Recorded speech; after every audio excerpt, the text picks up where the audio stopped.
Nos encontramos ante un tema de la mayor importancia, ¿no?, para la vida de la República, que es a la selección de la persona titular del organismo constitucional autónomo para la protección y promoción de la defensa de los derechos humanos en nuestro país, la CNDH. Hemos venido haciendo un diverso ejercicio a lo largo de estas semanas en el ánimo de lo que establecimos como los 3 principios: máxima transparencia, máxima publicidad y la discusión de parlamento abierto que pudiéramos tener.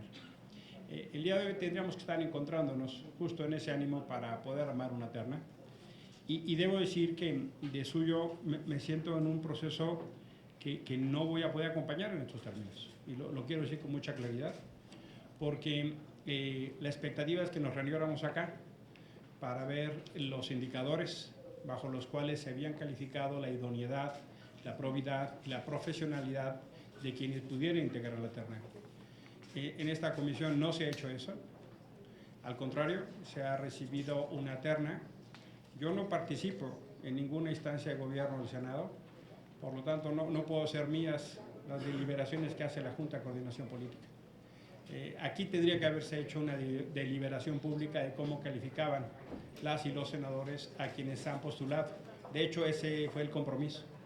Y lejos de eso, estamos haciendo una presentación final, que no una discusión pública, con lo cual se está estropeando un proceso que apuntaba a ser paradigmático, y lo quiero dejar así de claro. En días últimos hemos tenido distintas reuniones, y solo voy a retomar algunos elementos por obvio de tiempo. El día de ayer, distintas organizaciones de la sociedad civil reunidas en una instancia que se llama #CNDH Autónoma, hicieron pública una evaluación de idoneidad de las 56 candidaturas a ocupar la titularidad de la CNDH y defensa de su independencia e imparcialidad. 56 porque una persona renunció, eran 57. Y nos hacen una presentación pública misma que conocimos ayer en la reunión de trabajo, donde establecen una valoración, que no una calificación, donde dice que es un ejercicio indicativo, y hacen una lista final de 18 candidatas y candidatos. Y de esos 18 candidatas y candidatos que refieren a la idoneidad en términos de lo que pudiera ser lo que se ha mantenido como discusión pública, la autonomía, la independencia, la idoneidad, hace una primera valoración, y de esas 18 personas, permítame hacer una rápida revisión para poder presentarles, nos entregan una lista de 9 y 9. 9 que les parece que cumplen todos los criterios en materia de idoneidad, de independencia y de autonomía. Y otras 9 personas que por su trayectoria, lo voy a decir como ellos lo han mencionado, lo voy a citar para no interpretar, personas que por la información pública recabada, las consultas que hicieron con organizaciones de la sociedad civil, con colectivos de víctimas, con víctimas, en el análisis de su trayectoria y desempeño, han observado como pendientes. Y esas 9 personas incluyen a Lara Rodríguez Elizabeth, a López Bello Adolfo, a Matsumoto Benítez Namiko, a Nava Alvarado Miguel, Peinberg Calvo Arturo de Jesús, Piedra Ibarra María Rosario, Franco Zabada Adrián, Salinas Durán Rosalinda y Vizcaíno Zamora Álvaro. Estas personas, con distintos argumentos, son los que las organizaciones de la sociedad civil han dicho hay observaciones respecto a lo que pudiera ser su autonomía, su independencia, en términos de si incluso se han postulado cargos de elección popular, por ejemplo, en el año pasado, o algunos otros. Con base en eso, y con base en los ejercicios que hemos realizado, de hecho seguimos recibiendo información. Yo me di la tarea, y por eso lo quiero mencionar, de calificar lo que fueron nuestros indicadores en las entrevistas. Nosotros generamos un formato de entrevista. Ese formato de entrevista tuvo esencialmente distintos componentes. Uno que son los requisitos de ley, que contiene 7 apartados. Otro que son de idoneidad, que contiene 3 apartados más. Otro que son factores de independencia personal, que contiene 2 factores. Uno de probidad, que contiene 4. De experiencia, que contiene 6. Y 2 finales más, que contienen imparcialidad y aportaciones en derechos humanos. Y terminamos con una evaluación de la entrevista, que también es fundamental, sobre 5 temas más. Cada uno de nosotros llenamos estos indicadores. Además de eso, hicimos una revisión del plan de trabajo que cada candidato y candidata presentó. Hay un expediente de cada uno de los candidatos, de su plan de trabajo, de su desarrollo, de manera que, al menos me di a la tarea de trabajar en materia de los indicadores, los antecedentes, el plan de trabajo, las entrevistas y, por supuesto, la opinión que tienen los que son los usuarios y usuarias principalísimos de estas personas responsables de servicios públicos como víctimas y colectivos. Con base en eso yo construí una relación de 10 personas que me parecía la idoneidad y la expectativa, y al menos el acuerdo hasta ayer, era poder llegar aquí con una relación de esas 10 personas para poder valorar y entonces encontrar los cruces de personas.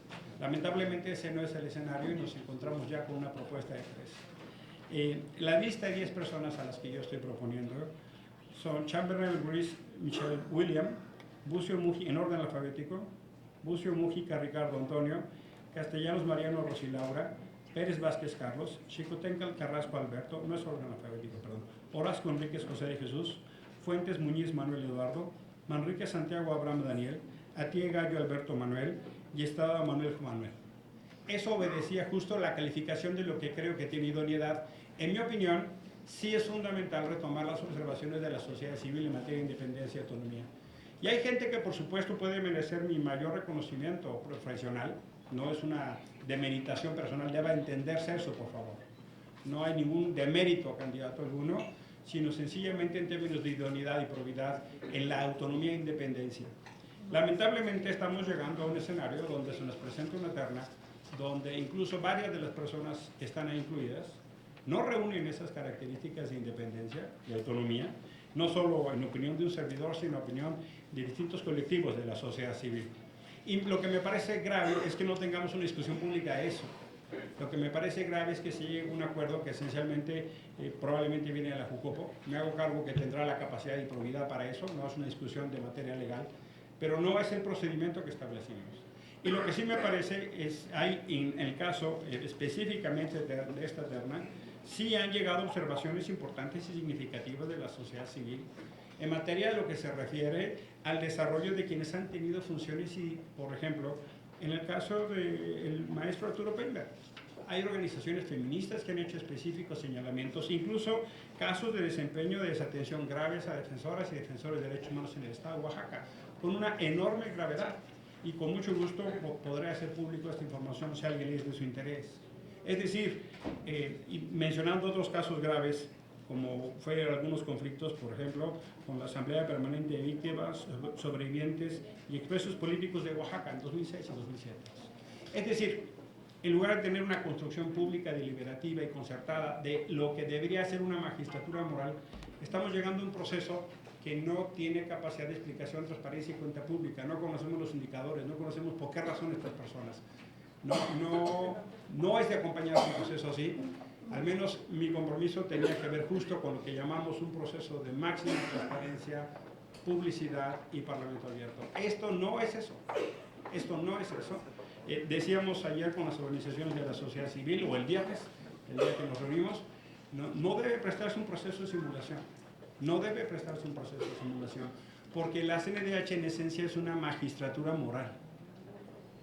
Sus recomendaciones no son vinculantes.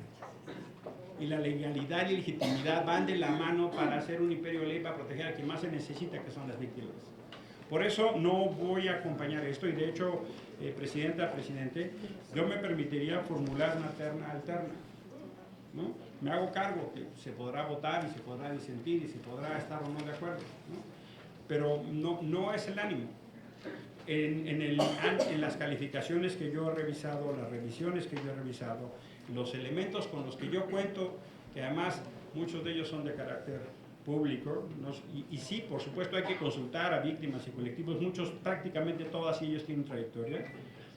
Yo quiero someter a la consideración una terna alterna con base en la presentación pública de los indicadores que yo he calificado. Y en esa terna solicito que sean considerados Michael Chamberlain, Ricardo Bucio y Rosilaura Castellanos. porque me parece que debemos dar cuenta pública de nuestros actos y nuestras deliberaciones. No podemos seguir construyendo acuerdos de manera que no se explique. Este debe ser otro momento en el Senado, este tiene que ser otra circunstancia, este tiene que ser otro tiempo. Y perdón, compañeros, por el más grande respeto, esta manera de procesar no se diferencia en nada del pasado, o casi nada, si al final el resultado va a ser eso. Lo digo con el más absoluto respeto y cuidado, pero sí quiero dejar muy claro que yo no puedo acompañar un proceso así, que no es lo que se esperaba, no es lo que se ha construido, para que por la puerta de atrás se nos lleguen 3 nombres y nos digan que entonces ese es el acuerdo, sin una deliberación pública de quienes los hemos estado semanas entrevistando, en correspondencia y respeto a las organizaciones que nos han estado acompañando y siguiendo, y de hecho depositado su confianza en este proceso. Yo no puedo acompañar un proceso que termine en una simulación. Por su atención, muchísimas gracias.